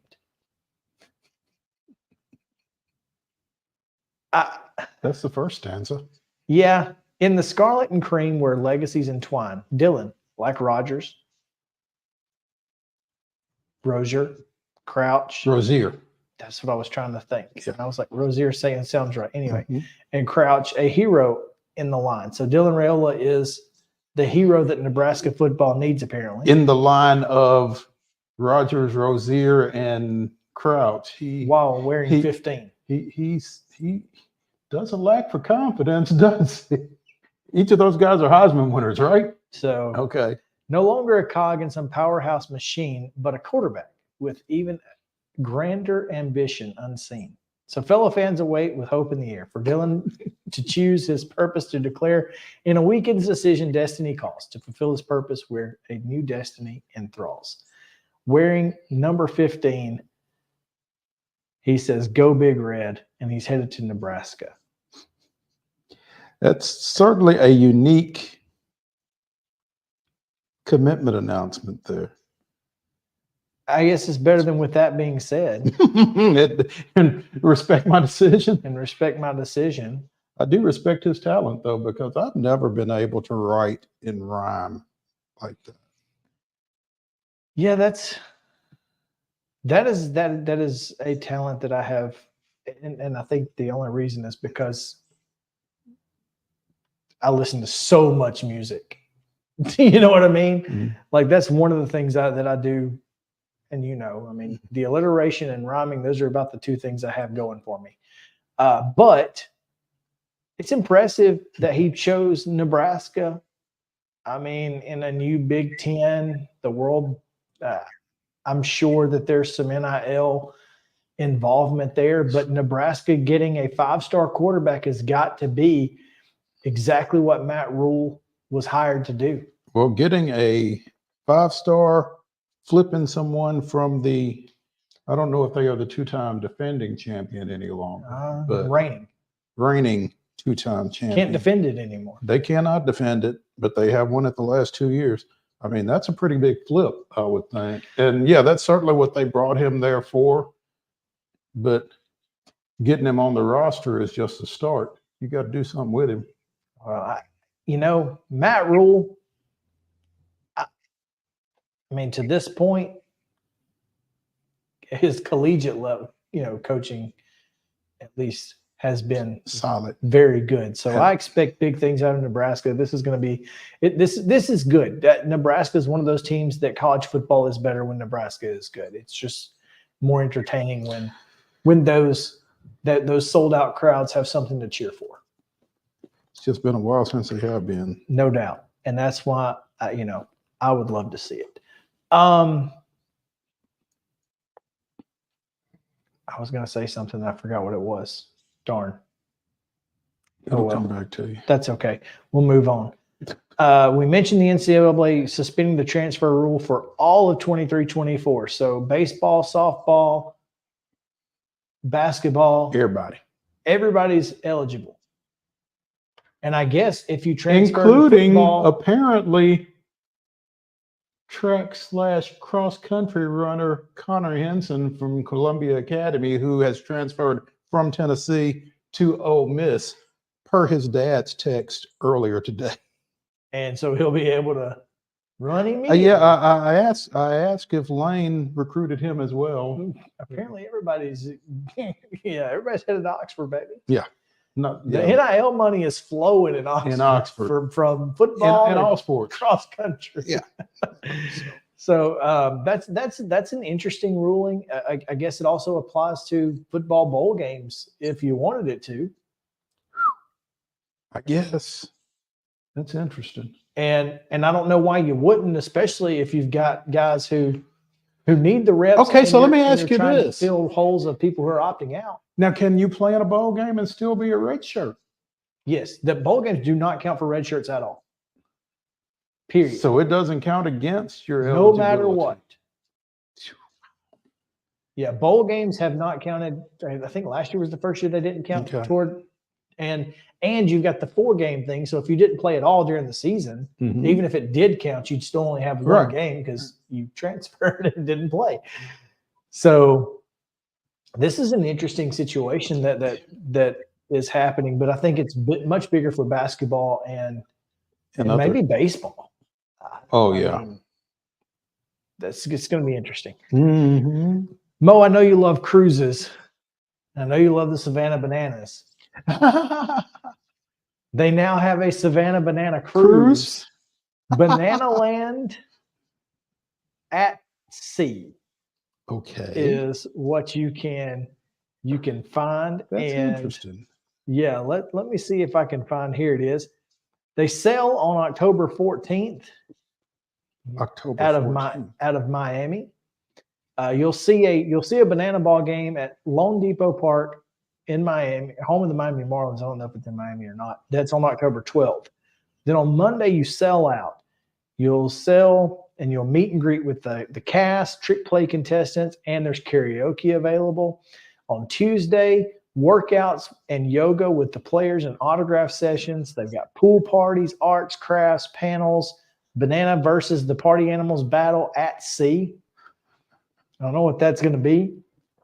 They're going to give you Idea Palooza for 25. So maybe you get to throw your ideas out about what they should do in 2025. They go to Nassau, and then it's a 5-day cruise. So you come back on Friday. But boy, that's a cruise right there, huh? That's wild. Yeah. Bananas trivia. I don't know, man. Just seems crazy. But if nothing else, Jesse Cole will literally try anything. This is interesting. It'll be interesting to see how that goes. I will not be aboard. I can tell you that. Not in mid-October. No, that's a little tough timing right there. That's unfortunate timing. But tickets to that are going to be much more expensive than a ticket to a Panthers game,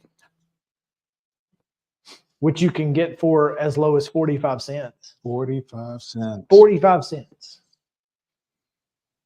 You seen the team?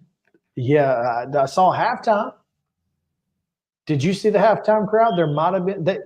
I think it was one of those situations where, to save time, they introduced the crowd to the players instead of the players to the crowd. Yeah.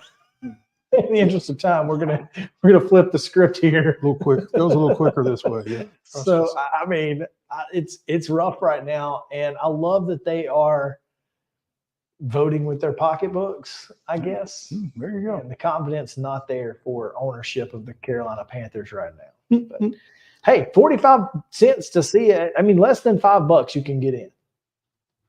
You can watch whoever it is they're playing. What was the joke where I had 2 tickets laying in my passenger seat, somebody busted the window and left 2 more? Yeah. So Yeah, exactly. It's legit happening in Carolina right now. Clearly. Oh, man. Well, that's our rapid fire. No, we got one more. Oh, yeah. I was just going to say that. I saw it. I read it. I was thinking about it, but then my ADD brain kicked in. Former Independence receiver, TJ Sheffield, who went into the portal about 2 weeks ago, leaving Purdue as a grad transfer, right, is now still in the Big Ten, a little further north, Michigan State.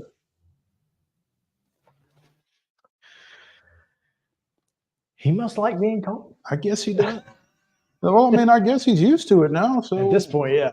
Why not? But yeah, I think he can be a good player for them. 118 career catches for 1,209 yards and 11 touchdowns. That's a pretty good career, especially in the Big Ten. Right.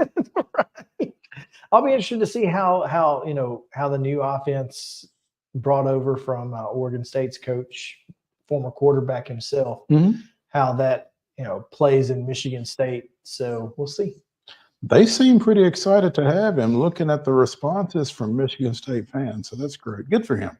Good for him. Absolutely. Great kid. Deserves it all. All right. We'll take a quick break here, a 1-minute break. Maybe not so quick. Maybe not so quick. Okay. We'll take a full break, and we'll be back with least favorite Christmas songs right after this.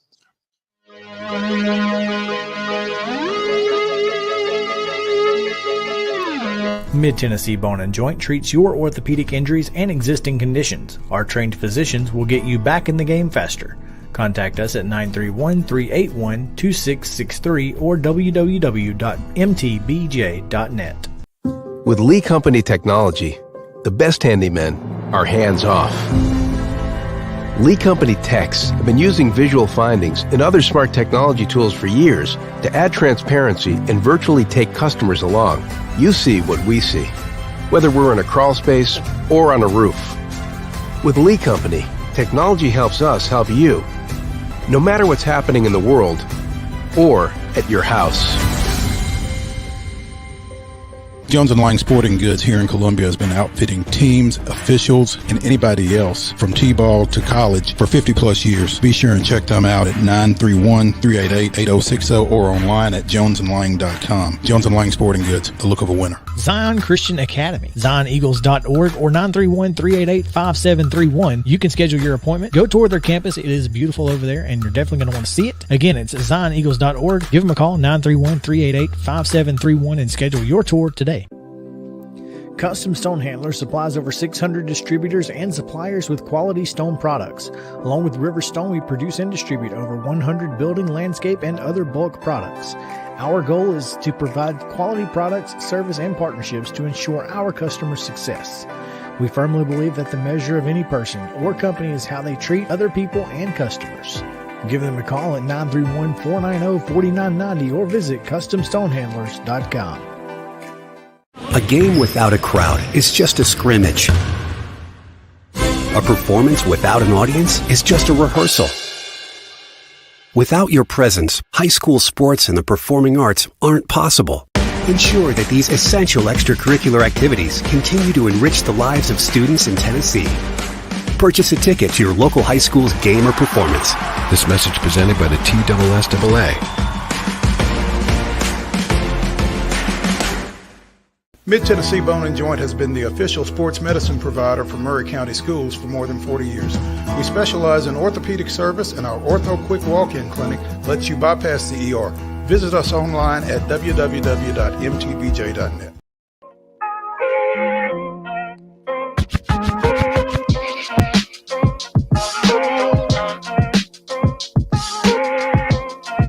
All right, welcome back in. It's time now for Top 5 Tuesday, presented by our friends at Mid-South 5 Fitness. Dallas Steele and the fine folks there at Steel Athletes, steelathletes.com, STEEL athletes. All right, top 5 worst Christmas songs, least favorite Christmas songs, however you want to put it. Here we go. Google, give me a random number between 1 and 3 for Justin. Justin, you're going to be number 1.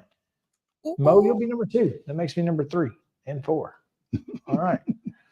All right. Here we go. Justin, kick it off, kid.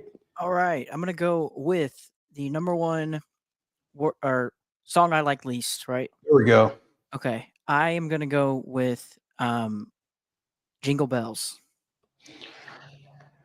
Okay. You know why that's a bad Christmas song? Because it was actually written for Thanksgiving. Did you know that? Didn't know that. True story. It was written for Thanksgiving. Makes it a terrible Christmas song. That does make a terrible Christmas song. Yeah. All right. Number 1 for you. I'm going to go with the Chipmunk song by Alvin and the Chipmunks. Their Christmas song. The Loop-de-Loop. I want to. If I'm not mistaken, they did a whole album. Mm-hmm. They did. What is the name of the song, though? I think it's the Chipmunk song. I think. Well, we're just going to call it the Chipmunk Christmas song here. There you go. My number 1, Hippopotamus. I don't want a hippopotamus for Christmas. And please, God, that song, just end it ASAP. Christmas don't be late. Christmas don't be late. That's what it is. Yeah. Please, Christmas don't be late. Yep. Stop. Yep, that's it. Here we go. Let's go now. Number 4, I'm going to go with Christmas Shoes because I cry every time and have no business listening to that song. Mo? I'm going to go with the Paul McCartney clunker, Wonderful Christmas Time. Oh my God, that is the worst. I will agree. It is a terrible, terrible song. Mm-hmm. Justin, round 2 for you. My number 2 pick is going to be Frosty the Snowman. I was terrified of Frosty the Snowman when I was a kid. So that one's a little bit personal for me. Sounds like. And then staying with the Jingle Bell theme, are we doing Jingle Bell Rock separate from Jingle Bells? Yes, different song. Yeah. My daughter will disagree with you wholeheartedly, as she has done nothing but sing Jingle Bell Rock for the entirety of the Christmas season to this point. She knows every word, and And- she's not even 3 years old. And you still got another week. It'll keep going. She's still watching Halloween videos. Oh gosh. Mo, Round number 3. Number 3. Is Last Christmas and Another Lonely Christmas, are those the same song? Last Christmas I Gave You My Heart. That song? Yeah. No, that's a different song. Okay. I'm going with Last Christmas at number 3. Okay. My number 3, I'm gonna go with. Can I say Auld Sang Lynn? Auld Lang Syne. Auld Lang, that's it. But see, I don't even. Dan Fogelberg? I don't want none of it. Oh man. Don't want none. It's a dumb song. And You then have no sentiment at all. no. And then I'm going to go with Funky Xmas by New Kids on the Block. Well, It was a good try, fellas. Or it was a try. I don't even know if it was. yeah, at least you tried. Number 4. This will be blasphemous, I'm sure, but Grandma got run over by a reindeer. I was trying to Put get the that words one. right out of my mouth. I tried to get it later. Yeah, that's a good one. Worst It's one. not blasphemous for me. Apparently, yeah, okay. Justin? So I'm going 4 and 5 here, right? 4 Mhm. and 5. Okay. My 4th one is I'll Be Home for Christmas. Like, okay, Mhm. no one cares. You know? No, I'm just kidding. That's a little harsh, but That is a little harsh. sorry. My 5th one was Grandma Got Ran Over by a Reindeer. But I'll go with, and this may be blasphemous literally, but Silent Night. I just am tired of it. I like the premise of it and what it's about and everything, it stands for, but I don't like the song. I don't disagree with you. It's overplayed. And look, like it's hard to listen to on the radio. Like it's cool if you're singing it as a caroler. Yeah. Like if you're out just church caroling, maybe. but like hearing it on like in Christmas, like on the radio, no, thank you. Right. All I hear is that like You just hit me with one that is better than The- anything I've got on my list. My number 5, Billboard's number 1 song from 2017. Christmas Bells Are Ringing. Oh, oh. Ding dong, ding dong. Christmas bells are ringing. Yes, Oh, that's what my is- number. Isn't that the name of it? yeah, that's it. See, you said ding dong and it hit me, Little Drummer Boy. Yeah, that was an honorable mention for me. Ding dong, ding dong. And when I was in choir when I was in choir as a senior in high school, we had to sing this song, and we had these bells that we had to ring. We wore white gloves during our Christmas program, and we had to do this. Still got it. And yeah, I still got it. It was burned into my memory, and so I hate that song with a passion, and that is why it is my number 5. So all right, we have their top 5 least favorite Christmas songs. Thanks to our friends at Mid-South 5 Fitness for telling us all about what they do at Still Athletes and stillathletes.com. Tomorrow we will have Joe Sullivan talking local college basketball and much, much more. Wild and Wacky Wednesday. We've got some weird and wild stuff, by the way, in sports even. So come back tomorrow. It's going to be a lot of fun on Main Street Sports Center, presented by Mid-Tennessee Bar and Joint. We'll see you then.